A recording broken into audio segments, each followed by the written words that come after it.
هل جزاء الإحسان إلا الإحسان؟ السلام علیکم.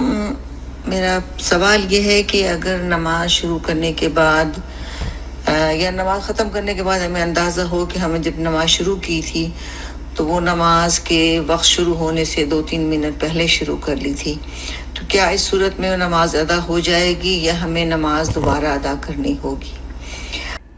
جی السلام علیکم ورحمۃ اللہ وبرکاتہ. پہلا جو یہ سوال کیا گیا ہے کہ اگر یہ نماز پڑھنے کے بعد پتہ چلے کہ نماز ٹائم سے پہلے پڑھی ہے، یاد رکھ لیں کہ اگر نماز ٹائم سے پہلے پڑھی ہو تو وہ نماز نہیں شمار ہوگی. ٹائم کا شروع ہونا یہ نماز کے لیے لازم ہوتا ہے. ایسی صورت میں جو پہلے پڑھی گئی نماز ہے اس کو نفل سمجھا جائے اور ٹائم داخل ہونے کے بعد وہ نماز دوبارہ سے پڑھنی ہوگی. اگر کچھ رکعتیں پہلے پڑھ لی ہیں اور دوسری رکعتیں بعد میں ٹائم میں داخل ہو گئی ہیں تو تب بھی نماز کی ابتدا جو ہے وہ ٹائم سے پہلے ہوئی تھی، لہٰذا اس نماز کو نفل سمجھا جائے اور ٹائم داخل ہونے کے بعد دوبارہ سے نماز پڑھی جائے. نماز کے لازم ہونے کا، فرض ہونے کا جو ایک جز ہے وہ اس کا ٹائم داخل ہونا ہے. اب کوئی انسان فجر کی نماز پڑھنا چاہ رہا ہے تو جب ٹائم داخل نہیں ہوا تو وہ نماز فرض اس پہ ہوئی ہی نہیں ہے، تو وہ انسان کیسے یہ نیت کر سکتا ہے یا ذہن میں سوچ سکتا ہے کہ میں فجر کی فرض نماز پڑھ رہا ہوں؟ وہ تو اس کا شروع ہی نہیں ہوا، اس لیے اس کو نفل سمجھا جائے گا اور اس کو نماز ٹائم شروع ہونے کے بعد دوبارہ پڑھنی پڑے گی.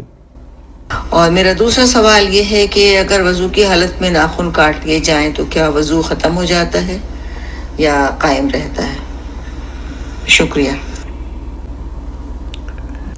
دوسرا جو سوال ہے وہ یہ ہے کہ وضو کرنے کے بعد اگر کوئی ناخن کاٹ لیے جاتے ہیں، بال کاٹ لیے جاتے ہیں، کوئی زخم ہوتا ہے اس کے اوپر جو ہے وہ اس کا جیسے خون کا ایک جم جاتا ہے، چھلڑی سی بن جاتی ہے، اس کو اتار دیا تو وضو جو ہے ٹوٹ جائے گا؟ نہیں. جب وضو کر لیا، وضو کرنے کے بعد ناخن اتار لیں، بال اتار لیں یا جسم کے کسی حصے سے کوئی چیز اتر گئے جائے جو جسم کا حصہ تھی، مثلا جیسے میں نے بتایا ہے کوئی چھوٹا سا زخم ہوتا ہے جس میں چھوٹا سا جو ہے وہ خون کا طبقہ سو ہے وہ بن کے جم جاتا ہے، وہ پکا ہو گیا، اب وہ وضو کے بعد اتر گیا تو اس سے وضو ٹوٹتا نہیں ہے.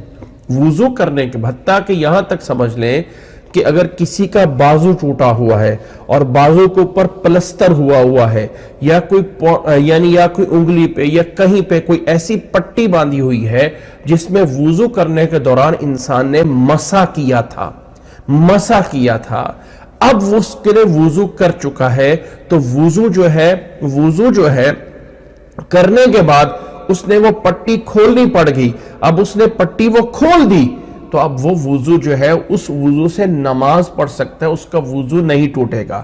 اسی طرح اس پہ آگے اور آ جائے تو انسان نے وضو کیا تھا اور جرابوں پہ مسح کیا تھا، ٹھیک ہے، اس نے اپنے موزوں پہ مسح کیا تھا، اب وضو کرنے کے بعد اس نے موزے اتار دیے تو اب وہ اس وضو میں نماز پڑھ سکتا ہے؟ جی ہاں نماز پڑھ سکتا ہے.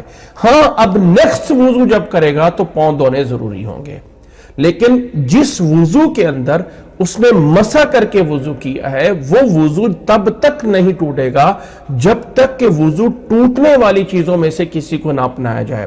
انسان کے یعنی پیشاب کے راستے سے یا بخانے سے کوئی چیز بھی نکل جائے یا انسان کو نیند آ جائے جو کہ وضو کے ٹوٹنے کی چیزیں بتائی گئی ہیں ان کی وجہ سے وضو ٹوٹے گا. ناخن کاٹنے کی وجہ، ہاں ناخن لگا ہوا ہے، اب اگر بال کے برابر بھی پانی نہیں پہنچا ہے، اس پہ نیل پالش موجود ہے یا کوئی ایسی چیز موجود ہے جس سے پانی کراس کر کے نیچے نہیں جاتا ہے، وہ چیز لگی ہوئی تو وضو نہیں ہوگا. لیکن وضو کر لیا ایک ایسی چیز پہ جو اوریجنل ہوتی ہے، مثلا بال ہے، اب مثال کے طور پہ کوئی بھی انسان کے ہاتھ کے اوپر بال چھوٹا سا ہے، وضو کرنے کے بعد وہ بال کھینچا تو نیچے ایک ایسی جگہ موجود ہے جو بال کے برابر ہے، اس میں پانی نہیں لگا، اب وہ جائز ہے. اب کیونکہ پہلے آلریڈی اس پہ کوئی ایکسٹرا چیز نہیں تھی، وہ اوریجنل تھا، تو اوریجنل حالت میں ناخن کے کاٹنے سے یا اس طرح کسی چیز ہونے سے اس کا وضو نہیں ٹوٹتا ہے، وضو رہے گا اس کا، چاہے وہ ناخن اتار لے، چاہے وہ یعنی جو ایک اس کی آلریڈی چیزیں ہوتی ہیں، ٹھیک ہے، اس لیے ناخن کاٹنے سے وضو نہیں ٹوٹے گا، اس کا وضو باقی رہے گا۔ اچھا، اس سے پچھلا سوال جو آیا ہے، یہ میں آن لائن جنہوں نے بات کی اس کے جواب میں دے رہا ہوں کہ خون کا ٹیسٹ دینے سے وضو ٹوٹ جاتا ہے۔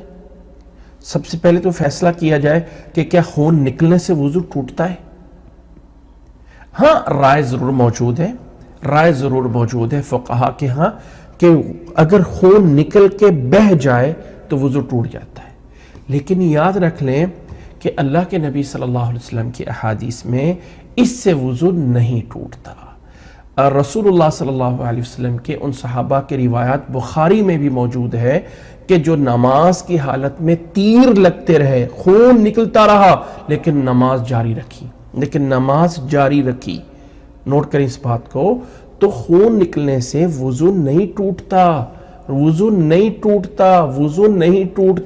اس لیے اگر وضو کی حالت میں ٹیسٹ بلڈ دے دیا، وہ اس کا ٹیسٹ دے دیا تو وضو نہیں ٹوٹے گا۔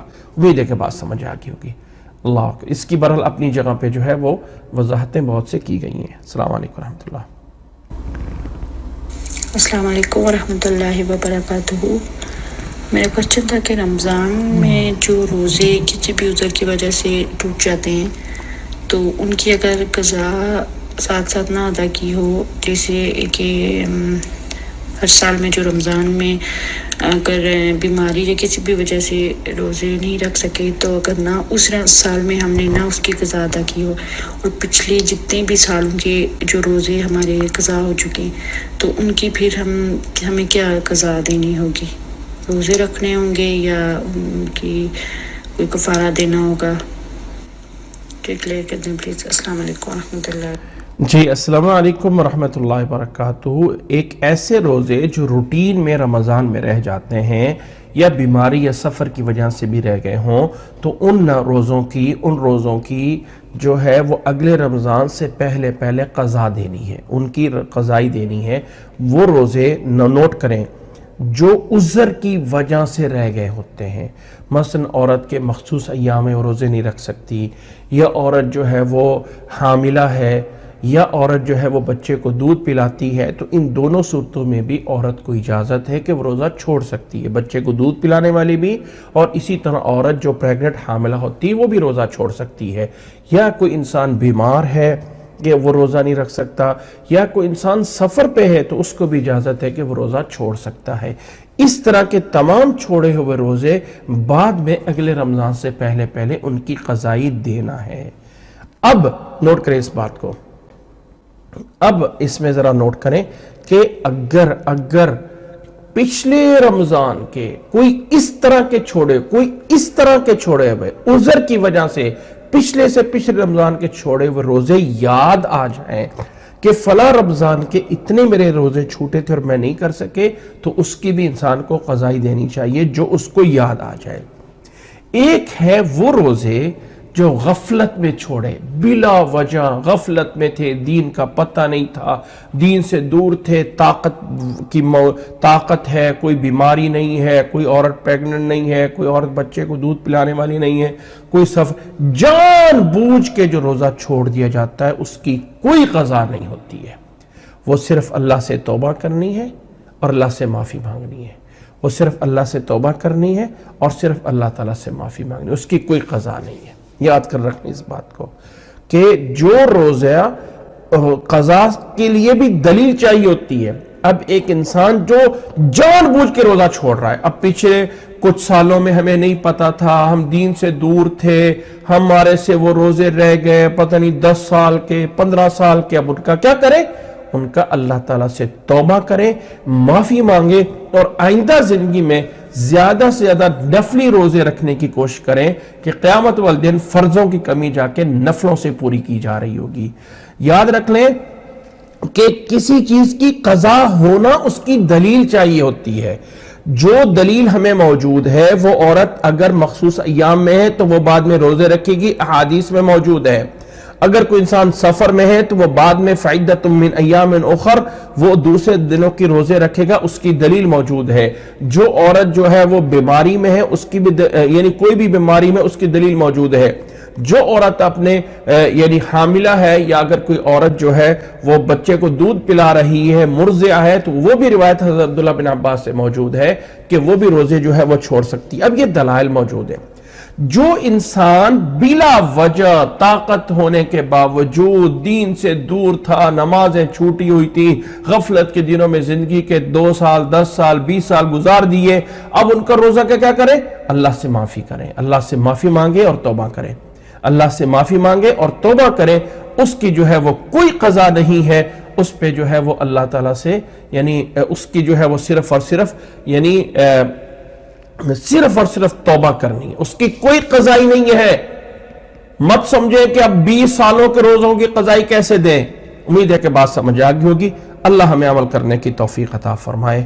امید ہے کہ بات سمجھ آ گئی ہوگی۔ السلام علیکم ورحمۃ اللہ وبرکاتہ۔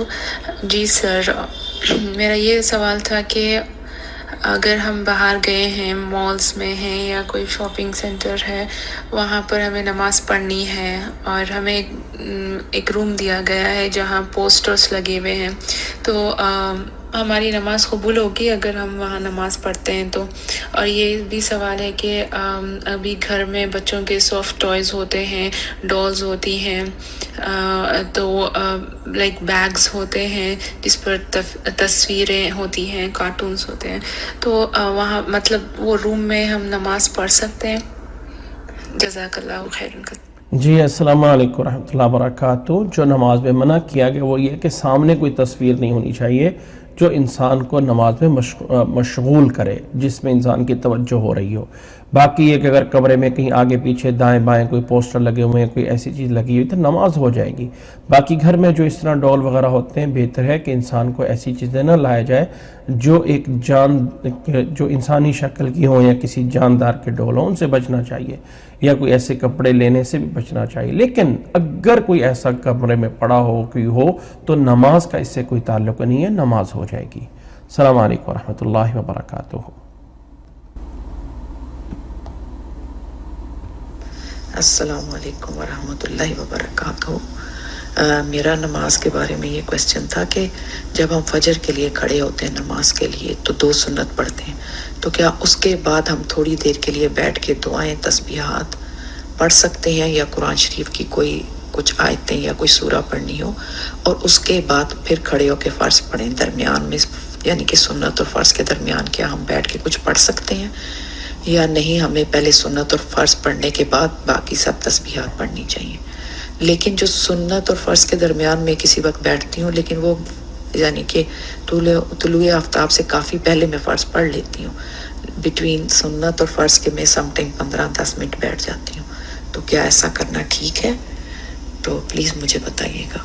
جی السلام علیکم ورحمۃ اللہ وبرکاتہ۔ جو پہلا آپ کا سوال ہے سر، اس میں یہ ہے کہ فجر کی سنتوں اور فجر کے فرضوں کے درمیان میں وقفہ کرنا اور تھوڑا سا بیٹھ کے کوئی ذکر اذکار کر لینا، بلکہ یہ جائز نہیں بلکہ بہتر ہے، زیادہ افضل ہے۔ اللہ کے نبی صلی اللہ علیہ وسلم فجر کے فرضوں اور سنتوں کے درمیان تھوڑی دیر کے لیے بلکہ دائیں سائڈ پہ اپنا دایاں ہاتھ رخسار کے نیچے رکھ کے لیٹتے بھی تھے۔